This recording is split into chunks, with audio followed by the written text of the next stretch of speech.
How many bikers do you think have ended up on the taxpayer teat on the big build? Hundreds.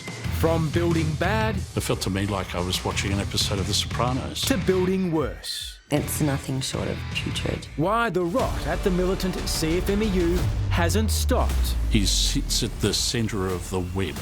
This web is spreading all over the construction industry in Victoria.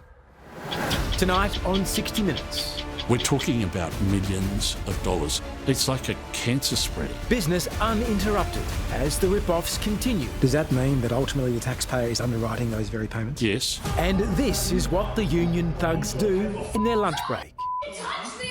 So why won't the Victorian Premier answer our questions? There's been many reports of criminal behaviour. Has there been a single public official held to account? That's next on 60 Minutes. When 60 Minutes, The Age and the Sydney Morning Herald exposed massive corruption in the country's most powerful construction union last July, state and federal governments were so horrified they promised immediate action. Investigations were launched, an administrator was appointed to run the CFMEU, and influential union figures, including Bikies who'd wheedled their way into the organisation, were sacked. It looked like the rot was finally over. But tonight, I can tell you it's not. In fact, it's business as usual for many of the thugs associated with the CFMEU, as they continue bullying and ripping off anyone who stands in their way.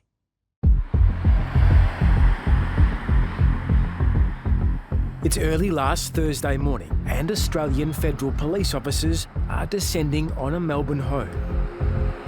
This raid is part of an operation codenamed Rye, into alleged criminality and corruption involving the CFMEU. But the target today isn't one of the bikies or gangland figures that have infiltrated the union. It's a suburban accountant. His name is Charles Pellegrino, and like the police, I've been investigating him for the last few months. I've wanted to know why businesses in his name have been receiving secret payments from building companies around the country. Authorities suspect that Charles Pellegrino is simply a frontman for a series of dummy companies. The firms are allegedly involved in a scheme that has corrupted the union and parts of the building industry for years. But it's another man who's suspected of pulling the strings. He's one of Australia's most infamous underworld figures, and his name is Gatto.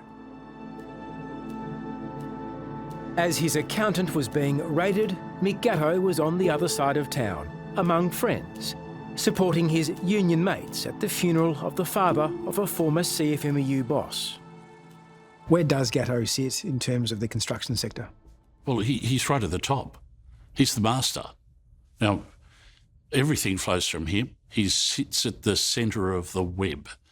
This web is spreading all over the construction industry in Victoria. Jeffrey Watson SC is no stranger to investigating and exposing scandals.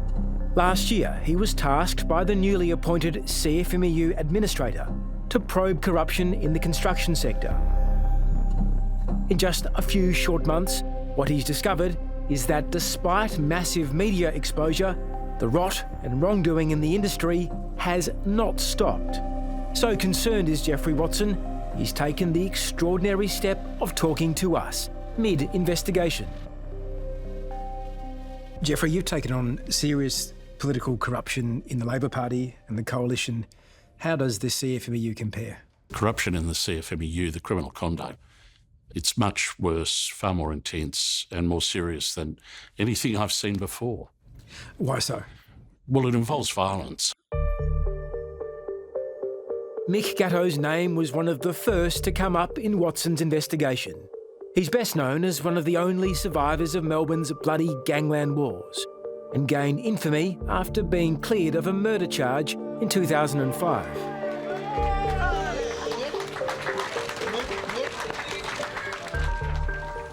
Less well known is that Gatto has loomed large over the construction sector for decades.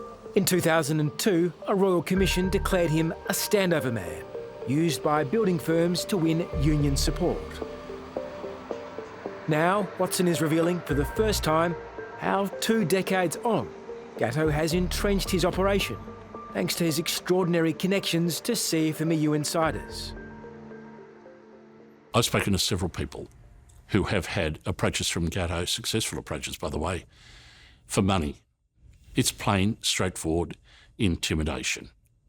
And it's designed to scare you into submission.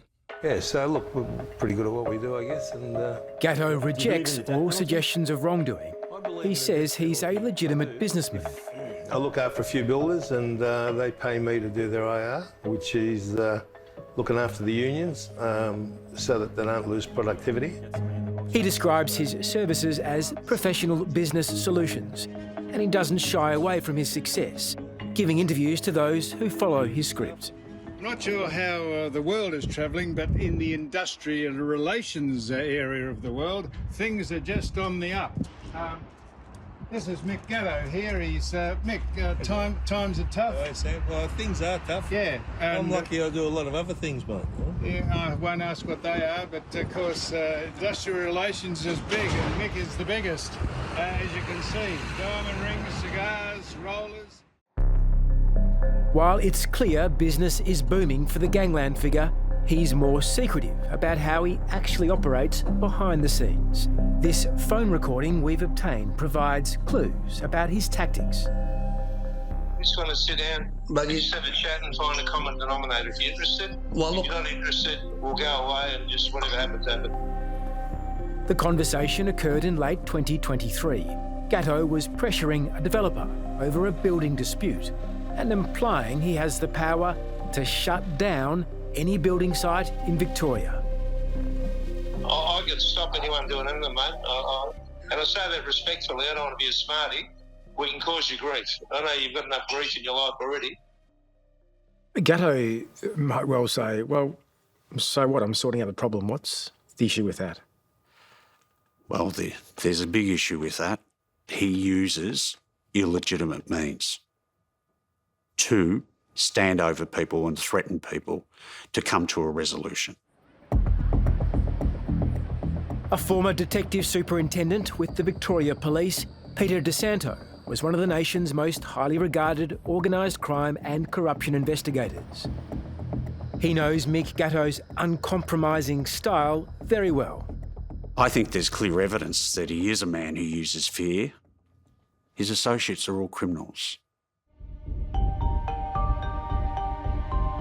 Gatto's business model of cutting deals with a corrupted union should have come to a crashing halt in July last year, when 60 Minutes, The Age and the Sydney Morning Herald exposed the truly rotten culture in the CFMEU.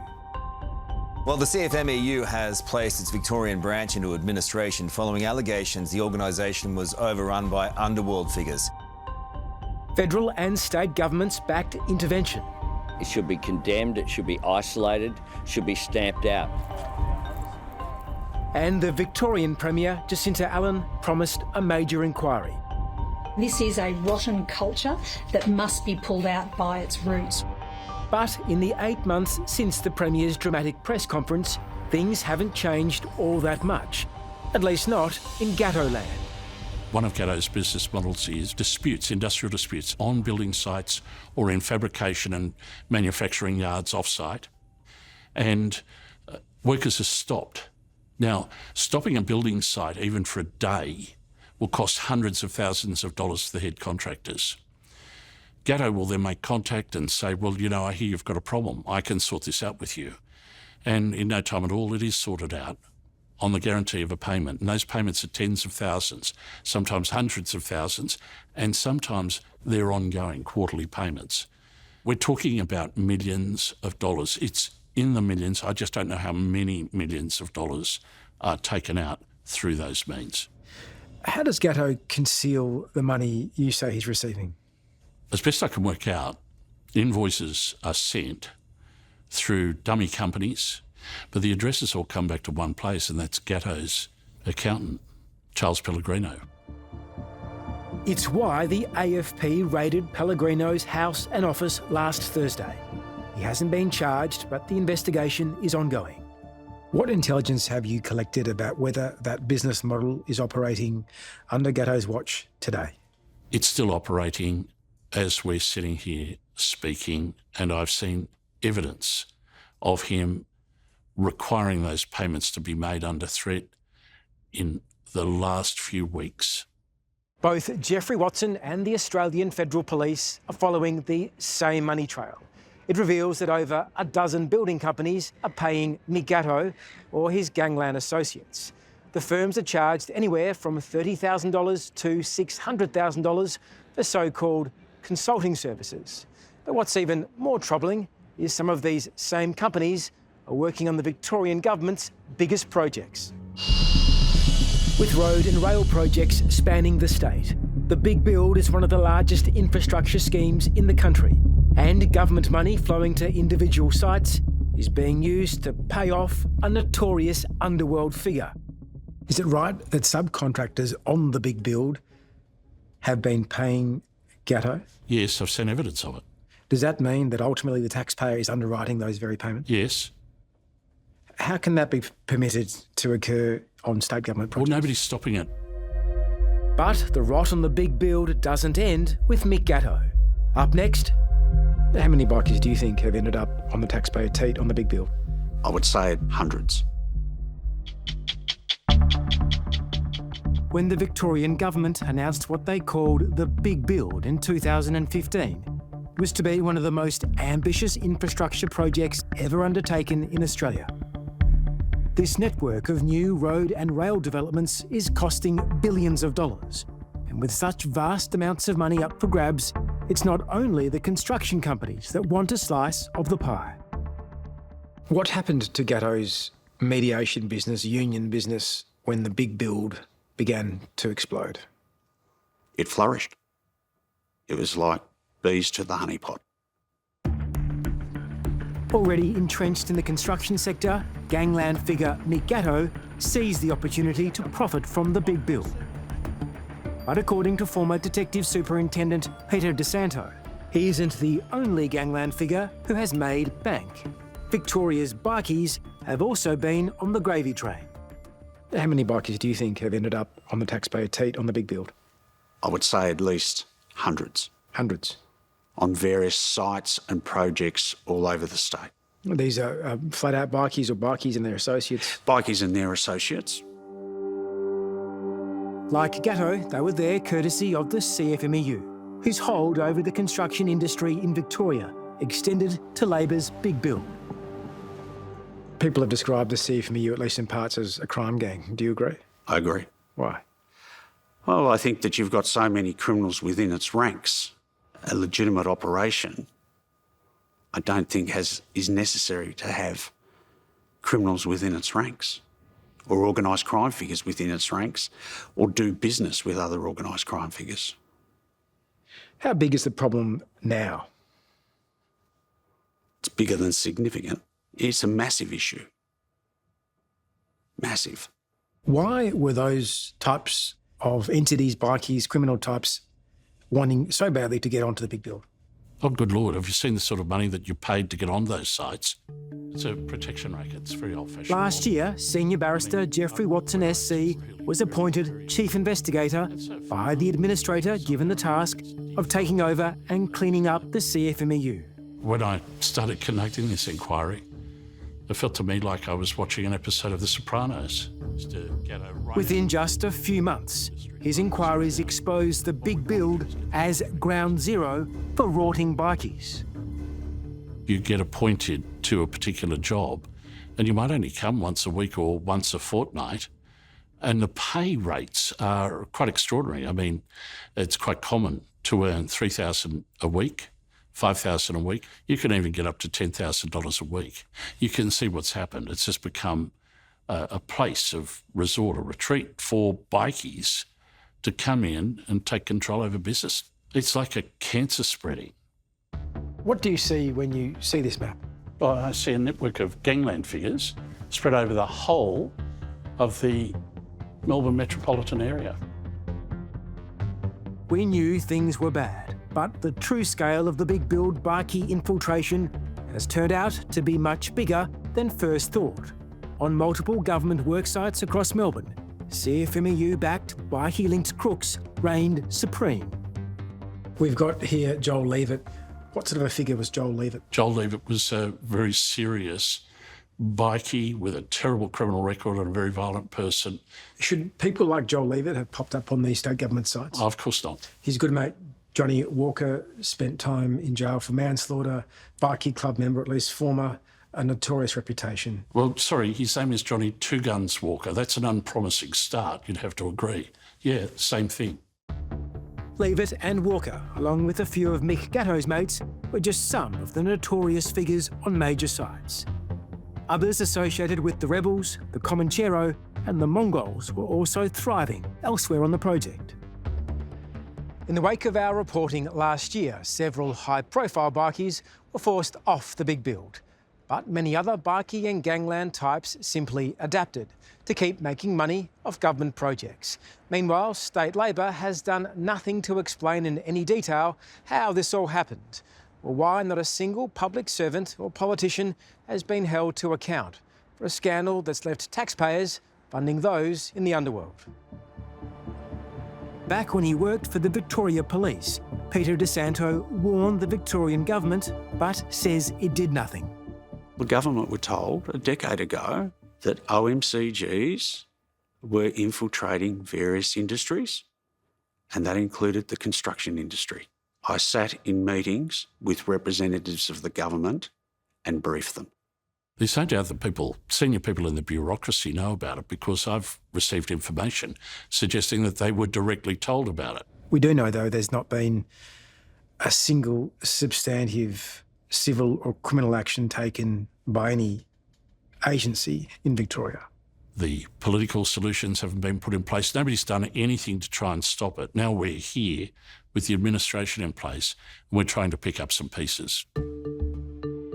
Jeffrey Watson agrees that blame for this ongoing mess lies in part with the Allen government and its ineffectual attempt at a public inquiry known as the Wilson Report.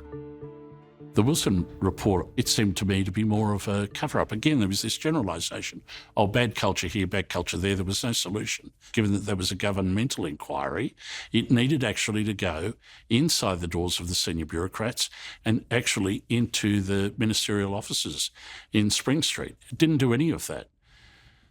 There was, I'm afraid, a terrible disappointment. I mean, you've called it just now a cover-up. Well, it operates as a cover-up because it didn't get to the bottom of anything. But when I raised the issue with Premier Jacinta Allen last week, her response was as disappointing as her government's lack of meaningful action. Is there a single public official who's so far been held to account for this scandal? So if there is any report of criminal behaviour, I would expect any individual to be held to account. There's been many reports of criminal behaviour. Has there been a single public official held to account? Again, if there are any reports of criminal behaviour, they should absolutely be referred to Victoria Police. Respectfully, you've not answered a single question I've asked. You directly answered it. Was the Wilson review a cover-up? No. Like most politicians, Premier Allen is skilled at avoiding difficult issues. But when it comes to the rottenness at the CFMEU, there are some things that just can't be ignored. Coming up, damning evidence of union thuggery. How a delegate takes care of business during his lunch break.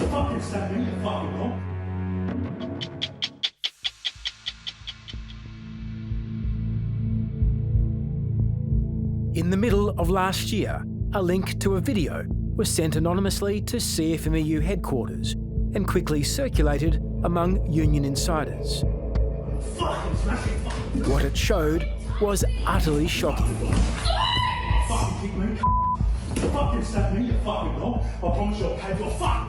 It's a cowardly attack on a woman, carried out by a CFMEU health and safety representative while on his lunch break from a Victorian government rail project.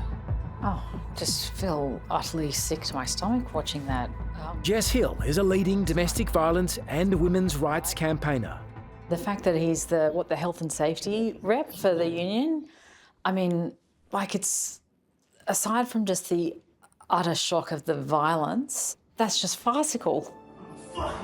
Union officials say the man in this video is also associated with the rebels and just one of many bikie-affiliated thugs who infiltrated the Victorian government's big build. Was it exceedingly obvious that as soon as bikies began to hold positions of power on big build sites, that violence towards others on those sites, including women, would follow? Yeah, of course. Yeah, I mean, that's what, isn't that kind of what they're there for? I mean, in a way, like you're bringing these guys on as muscle. If anyone knows what the treatment dished out to women is like on CFMEU-controlled state government jobs, it's Lily Munro. It's nothing short of putrid. I hate to say it, but we just don't belong there. Why are you hired? The way you look, what use you can be to, the men. When Lily first started working on the big build in 2022, she was making good money in traffic management. But it wasn't long before she started to receive requests for sexually explicit favours from CFMEU figures as well as building firm superiors working on site. She received these messages from an employee of the Southern Project Alliance, a man with the power to make or break her career. What was he offering in return? I think he said to me, I'll get you on the occupation. I'll get you on this state government site in return for photos of yourself. Yeah, that's not an uncommon occurrence. He thought that I was stupid enough and that vulnerable and desperate as a single mum to earn money that, yeah, I would be stupid enough to send him some photographs and in return for work. How can this happen on a state government site? Your guess is as good as mine. Exactly how much control the union wielded would become apparent on another Victorian government site. While working at the redevelopment of the Footscray Hospital, Lily was exposed to a violent ice-using criminal who'd recently been released from jail for stalking and threatening to kill a woman, a man placed on that site on the orders of the CFMEU. So you enter a room with him. What happens? He goes, do you mind if I smoke? Then I turned around and he was pulling out a crack pipe and smoking that with ice in it and blowing it in my face and locking the door of the storeroom. He was off his face. Was it scary? Terrifying. Exists in our industry. Lily claims she reported the incident to the CFMEU senior official responsible for women's rights, Lisa Zanata. There is nothing more powerful when women come together and they support one another. But instead of union support, Lily says she was chastised by Zanata. She yelled at me and told me off and told me why would I do something like that. No, we had to get him drug tested and he came up clean. And she said, yeah, they don't want you back there, you're never welcome back there. And from that point on, apparently, I troubled her. So anytime she found out that I was on a site, I'd be off the site. What did that mean for you? I can't work. I can't work on any site. I can't provide for my family. The claims by Lily of being refused shifts by the union on the big build are not isolated. We now know the victim who was bashed on camera by a CFMEU health and safety rep was also blacklisted. And then there is a third shocking case involving another young woman. She was bashed outside her worksite by the relative of a powerful union boss. But when she complained, she was also banned from working on state government projects. Hi, how you going? Good, thank you. Can you talk? Yeah. What you're hearing is a telephone call in which Lisa Zanata discusses a complaint from the young assault victim that she has been blacklisted. And it was communicated to you that the project had dropped you and they didn't have any more work for you. During the call, Zanata lets on the union is aware of multiple cases where women who have been bashed by men have suffered a second time by being forced off work sites. It was a general comment that I made about women in these situations that can continue to work because of violent men, right? But it gets worse. Zanata admits she inadvertently spoke with the union officials related to the victim's abuser, putting her in even more danger. I've come to you saying that I was scared to approach the union because of family and you've had a conversation with his brother about me, telling him what, like, Dad, do you realise how, like, not, like, no, probably, not okay? Probably not, no. And what you've, and I'm sorry, I don't mean to be rude, it's the worst possible thing that could have been done. All right, well, I sincerely apologise, and how can I help it? How can I fix it for you? Like, you I don't mean to be rude, but you really... Yeah, okay. Domestic violence campaigner Jess Hill says the call shows how the union has let down female workers on the big build. The response that you're hearing on the phone in this conversation is just so woefully inadequate.